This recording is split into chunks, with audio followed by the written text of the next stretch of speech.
கரிசனம் உள்ள தெய்வத்தை தான் நம்ம ஆராதித்து கொண்டிருக்கிறோம். இந்த தெய்வத்தை விட்டுறாதீங்க. ஹல்லேலூயா.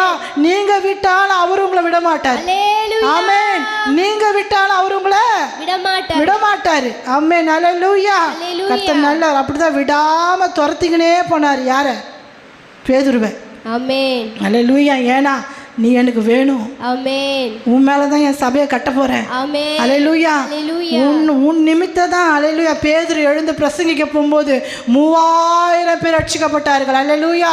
மிகப்பெரிய எழுப்புதலை பேதுரு மூலமாக உருவாக்கின தேவன், அதே தேவன் உன்னையும் பார்த்து சொல்லுகிறார், உன்னை கொண்டு நான் பல ஆயிரங்களுக்கு அல்ல பல கோடிகளுக்கு உன்னை நான் உருவாக்கும்படியாக தான் இந்த சபையின் மேல இந்த கல்லின் மேல சபையை கட்டுவேன். ஹல்லேலூயா.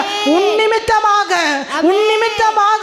ஹல்லேலூயா. மீண்டும் ஹல்லேலூயா பரலோகத்தில் இருந்த தேவன்